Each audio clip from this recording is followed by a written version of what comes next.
El 2 de agosto de 1990, las noticias matinales de la televisión iraquí comenzaron con una sensación. El locutor pronunció un extático discurso ultrapatriótico. Oh majestuoso pueblo iraquí, tu corona árabe está tachonada de perlas. Sois un símbolo de poder y orgullo. Alá os ayudó a derrocar al régimen traidor de Kuwait, que estaba envuelto en la órbita del sionismo y las intrigas extranjeras. Con tanta pompa y circunloquio al estilo oriental, se informó a los iraquíes de que su país había invadido el vecino Kuwait. Comenzó la guerra del Golfo Pérsico, que muy pronto desembocó en un castigo extremadamente cruel y doloroso para el agresor. ¿Cómo y por qué ocurrió esto? Vea el vídeo a continuación. Hola, me llamo Vladlen Marayev y estás en el canal Historia sin mitos, donde contamos la historia del pasado de Ucrania y del mundo sin adornos ni falsificaciones. Suscríbete al canal Historia sin mitos y haz clic en la campana para no perderte nuevos vídeos. Kuwait es un pequeño emirato en la costa del Golfo Pérsico. La superficie de este estado es algo inferior a 18.000 kilómetros cuadrados, menor que la de nuestras regiones de Rivne o Volyn. El primer emir de Kuwait fue proclamado en 1762. Durante mucho tiempo, los imperios británico y otomano compitieron por el dominio de este territorio. Los europeos ganaron y establecieron su protectorado sobre Kuwait a finales del siglo XIX. En aquella época, la principal ventaja de este territorio para ellos era su proximidad a la India. Un país desértico con solo un 1% de tierra apta para la agricultura parecía poco atractivo desde el punto de vista económico. Pero eso fue hasta la década de 1930, cuando se descubrió petróleo. En 1961, Kuwait se independizó. Ha mantenido estrechas relaciones con el Reino Unido. De hecho, esto salvó al joven estado, porque fue inmediatamente reclamado por Irak, cuyos políticos consideraban históricamente suyo este riquísimo territorio. En junio de 1961, Irak estaba decidido a anexionarse el pequeño emirato, pero un contingente militar británico fue enviado urgentemente a Kuwait, y el codicioso país vecino no se atrevió a invadirlo. Durante las casi 3 décadas siguientes, el gobierno iraquí sufrió cambios drásticos. Pero, independientemente de quién dirigiera el país, la idea de capturar Kuwait se posponía cada vez más. Los caprichos de Irak alcanzaron un nuevo nivel tras una guerra con Irán infructuosa pero muy costosa. La economía se deterioraba rápidamente, con una deuda de miles de millones de dólares. Y el entonces dictador Saddam Hussein tenía cada vez más razones para temer un golpe de Estado. No se sabe si alguna vez había oído hablar de la pequeña guerra victoriosa o incluso si pensó que hubo un ministro del interior de la Rusia zarista, Vyacheslav Plev, que inventó este sangriento remedio para la revolución, pero Saddam decidió utilizar este método. Los dirigentes iraquíes creían que los kuwaitíes producían demasiado petróleo y lo vertían en el mercado. Pero no era una buena razón para enzarzarse en una pelea solo porque los vecinos fueran mejores en el comercio. Empezaron a crear un pretexto formal para iniciar una guerra y lanzaron una campaña de propaganda contra los Kuwaits. El 15 de julio de 1990, el ministro de Asuntos Exteriores iraquí, Tariq Aziz, envió un extenso memorándum al secretario general de la Liga Árabe, Sedlik Libi. En concreto, afirmó que en los últimos 10 años Kuwait ha bombeado petróleo por valor de 2.400 millones de dólares desde el yacimiento fronterizo de Rumaila. Dijeron que no era más que un acto de guerra destinado a hundir la economía iraquí. Entonces Saddam se ocupó personalmente del asunto. Ya no se limitó a acusar a sus vecinos de robar Rumaila, sino que fue más allá y calificó a Kuwait de estado artificial creado por los imperialistas. ¿Cómo no sorprenderse? Dictadores tan diferentes utilizan los mismos métodos. Ucrania se formó como un estado artificial. Además, tras la Segunda Guerra Mundial, Stalin cedió a Ucrania una serie de territorios polacos, húngaros y rumanos, lo cual es un hecho histórico. Irak quería que Kuwait condonara 14.000 millones de dólares de deuda y pagara una indemnización de 2.500 millones de dólares. Pero el emir jeque Jabir al-Ahmad al-Jabir al-Sabah se negó. Era muy consciente del equilibrio de poder y sabía que recibiría el apoyo no solo de los países occidentales, sino también de los árabes. Saddam estaba furioso y empezó a presionar a mucha gente, especialmente a Arabia Saudí. La cumbre de mayo en Bagdad, en la que Hussein acusó brutalmente a los dirigentes de los países del Golfo de plegarse a Occidente y traicionar los intereses de los árabes, fue indicativa en este sentido. La situación se agravó. Irak estaba acumulando tropas en la frontera con Kuwait. Hussein seguía respondiendo a las ofertas de negociación, pero era solo un juego.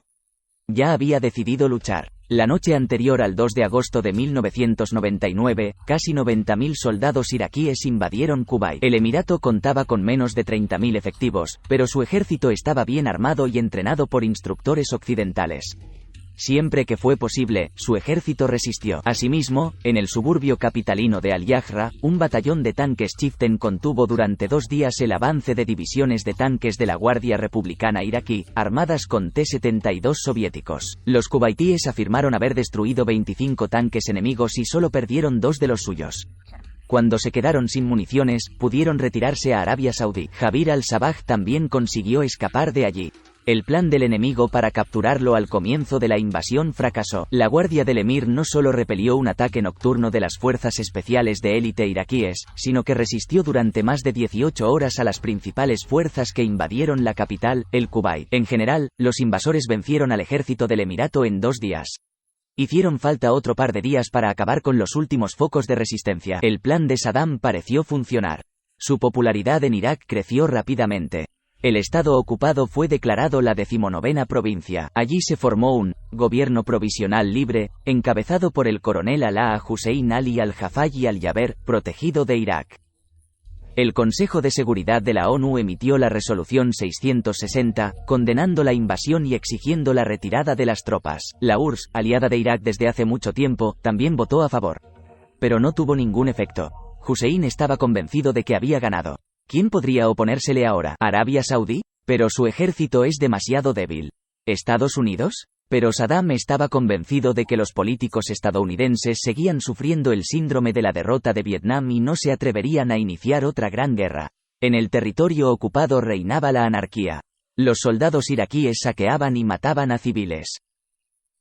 Al mismo tiempo, Hussein hizo un llamamiento a los países árabes para que se unieran en la yihad contra los imperialistas.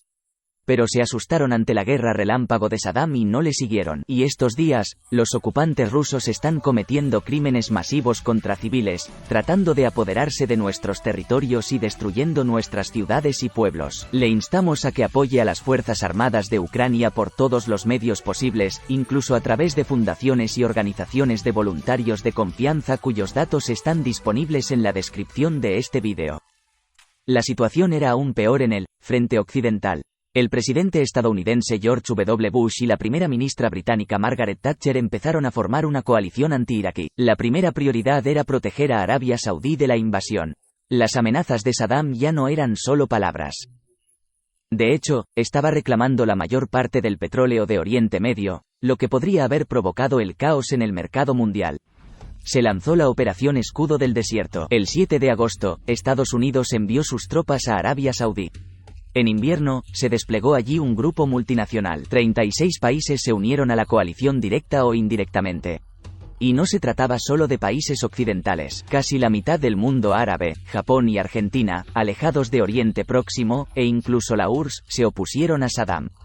Esta vez, la ONU no se limitó a una sola resolución.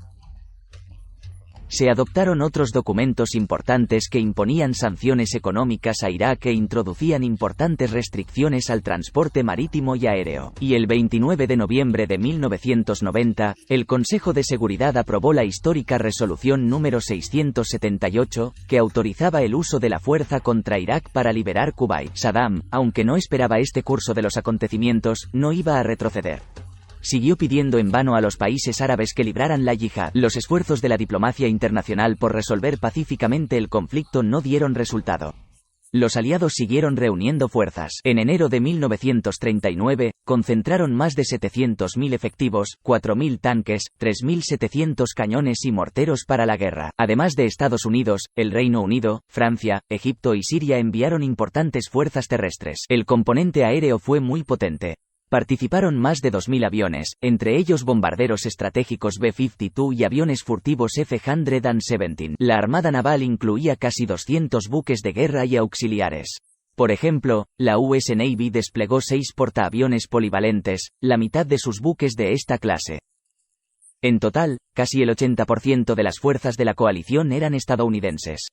Norman Schwarzkopf dirigió los contingentes estadounidense y europeo. Era un general estadounidense de 4 estrellas con una gran experiencia. Luchó en Vietnam y, durante la invasión de Granada en 1948, estuvo al mando de las fuerzas terrestres. El general estaba acostumbrado a defender su propia opinión y no rehuía las palabras afiladas. Los oficiales del Pentágono no le tenían en alta estima por ello, pero el presidente Bush, antiguo aviador naval que combatió en el Pacífico en la Segunda Guerra Mundial, tenía en alta estima al general Schwarzkopf y confiaba plenamente en él. Dado el equilibrio de poder en la coalición, fueron los estadounidenses quienes tuvieron el papel principal en la dirección de la operación. Pero Schwarzkopf no era el único comandante. Las fuerzas de los países árabes y musulmanes quedaron subordinadas a un general saudí de simple nombre Khalid bin Sultan bin Abdulaziz al Saud. Estimados telespectadores, la mejor manera de ayudar a nuestro canal Historia sin mitos a crear nuevos contenidos es a través de Patreon. Al patrocinar nuestro canal Patreon, tendrás acceso anticipado a nuestros vídeos y podrás votar en la selección de los temas de los vídeos del mes siguiente.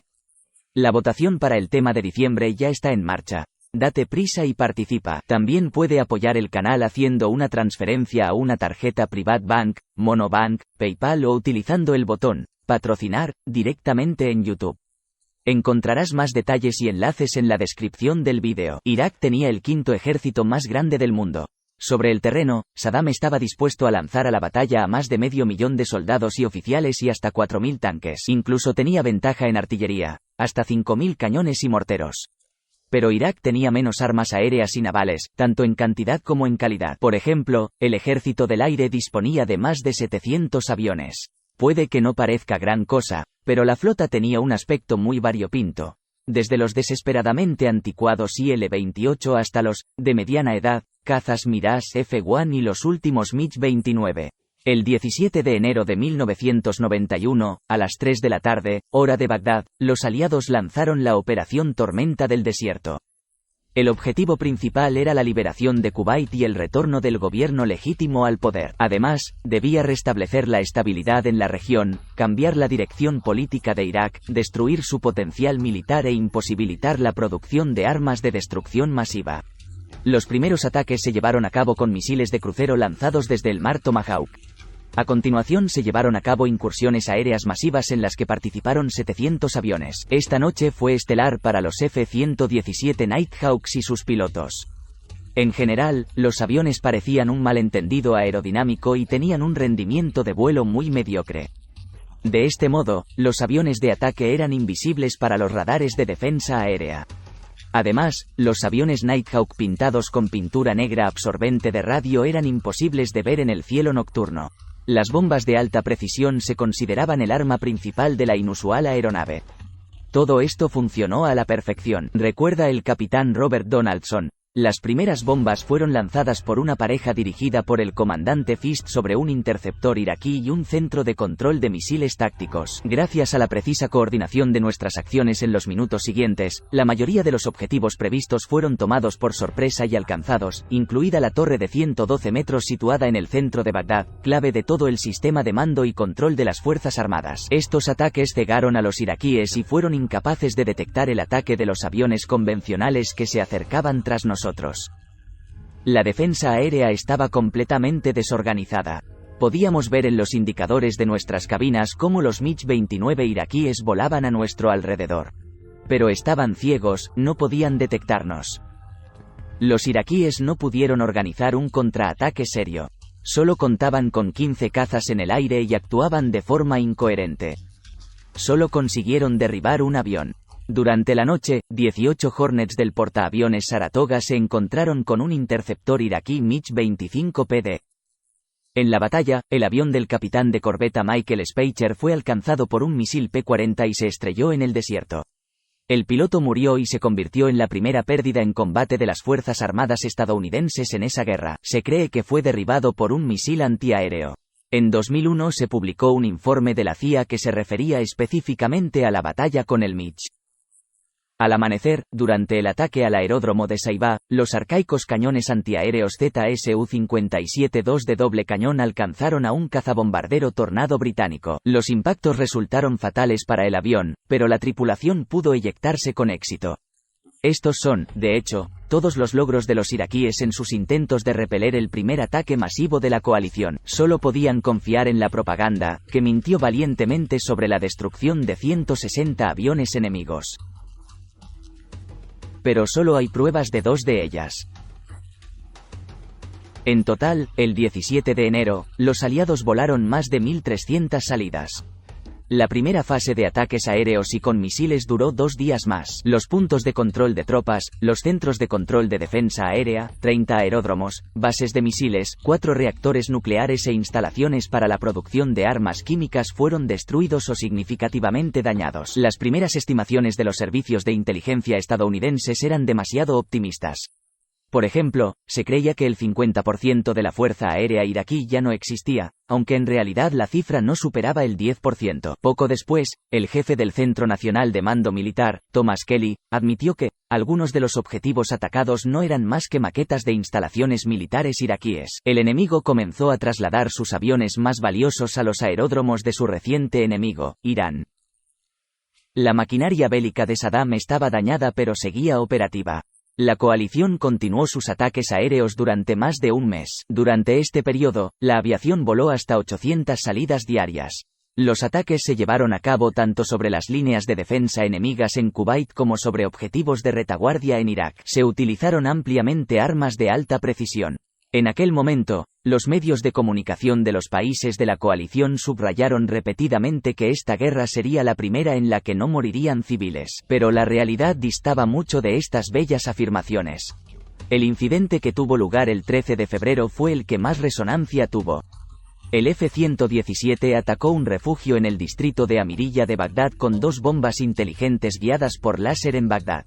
Murieron al menos 408 civiles. Más tarde se supo que no fueron los pilotos quienes cometieron el error, sino el servicio de inteligencia. Según informes de inteligencia, este refugio antiaéreo se convirtió en un centro de mando o búnker para los militares durante la guerra entre Irán e Irak. Según los datos totales iraquíes posteriores a la guerra, el número total de víctimas civiles ascendió a casi 2.300 personas. Hussein calificó la guerra como la madre de todas las batallas y prometió infligir una terrible masacre a los soldados estadounidenses. Pero las fuerzas de la coalición no tenían prisa por entrar en combate cuerpo a cuerpo, así que, como respuesta inmediata, los iraquíes decidieron utilizar los misiles balísticos el Hussein y el Abbas, que eran una evolución del R-17 soviético, más conocido por el nombre OTAN-DS Qud.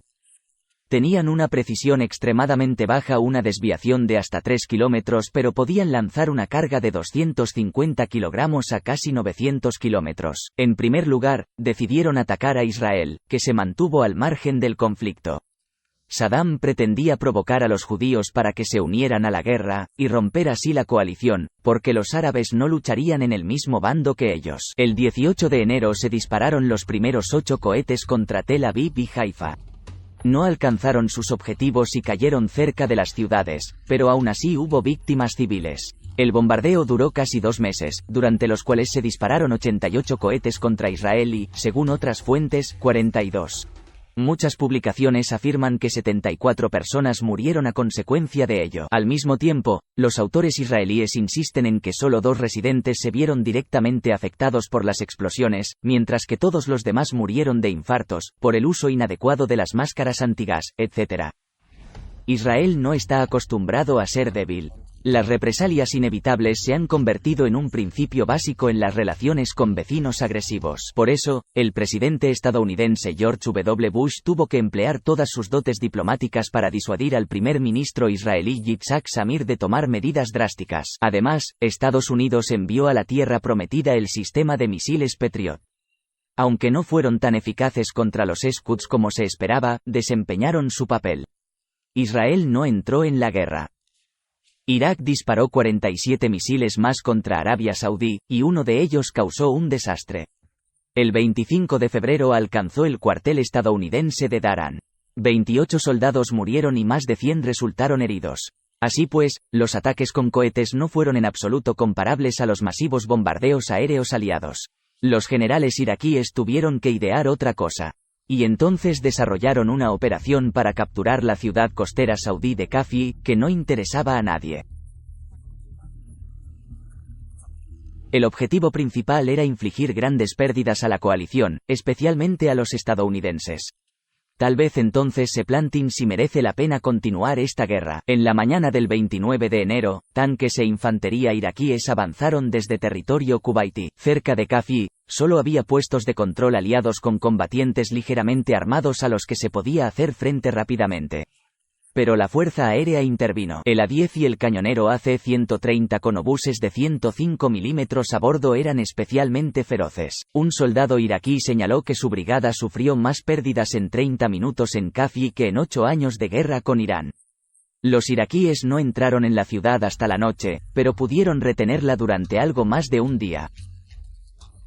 El 1 de febrero, la Guardia Nacional Saudí, con el apoyo de las fuerzas cataríes, los marines estadounidenses y, por supuesto, la Fuerza Aérea, recapturó Kafi. La operación iraquí fracasó. 32 personas murieron a manos de los aliados, entre ellas 11 estadounidenses por fuego amigo. Según diversas estimaciones, entre 60 y 300 iraquíes murieron y más de 400 fueron capturados.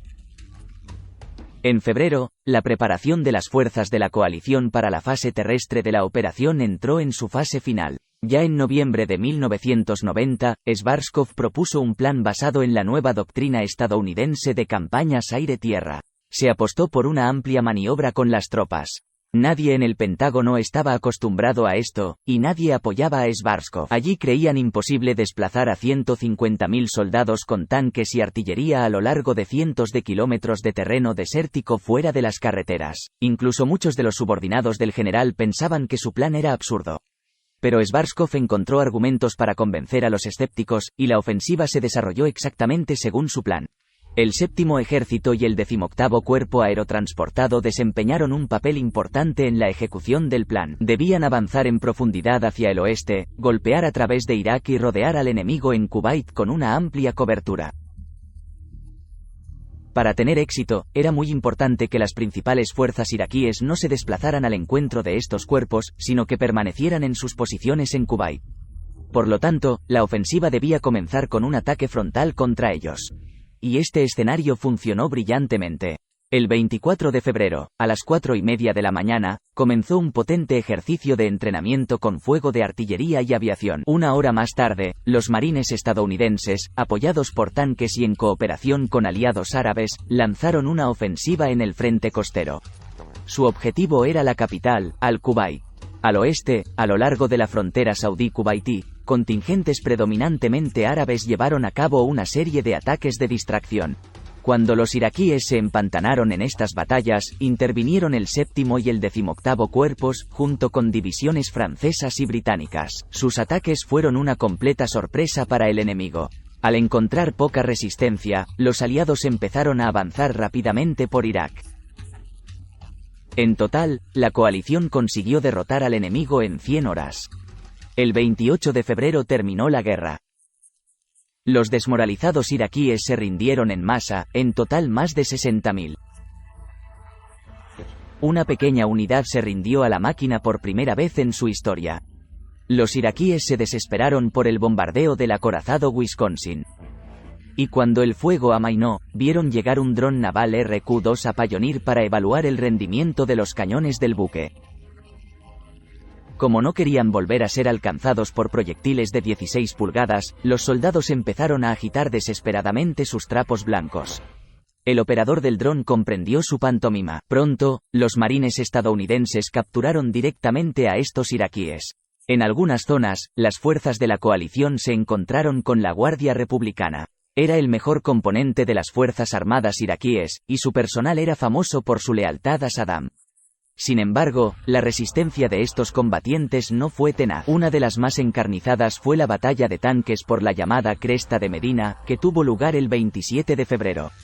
En 2 horas, más de 300 tanques Abrams estadounidenses, apoyados por la aviación, se enfrentaron a casi 200 tanques de la división Medina. Los guardias perdieron 186 tanques. Los estadounidenses solo sufrieron daños en 4 tanques Abrams. En general, la diferencia de pérdidas entre los bandos es escandalosa. Así, según las estimaciones de la coalición, sus pérdidas irreversibles de personal no superaron las 400 personas, mientras que al menos 20.000 iraquíes fueron asesinados. Una diferencia de 50 veces.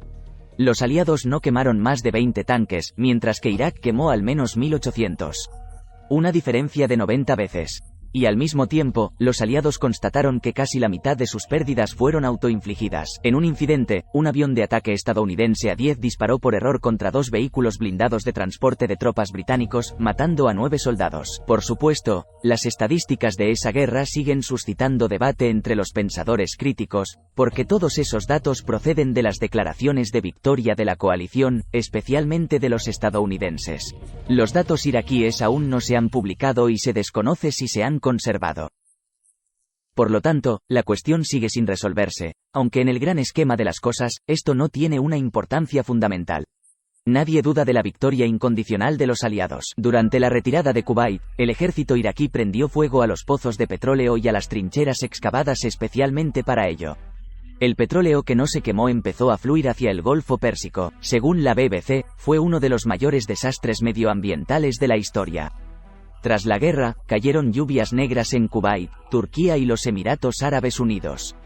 Se tardaron muchos meses en eliminar los incendios y otras consecuencias de esta barbarie. En sus memorias, el general Svarskov señaló: "Las fuerzas armadas de Saddam han sido aplastantemente derrotadas y ya no suponen una amenaza para ninguna nación.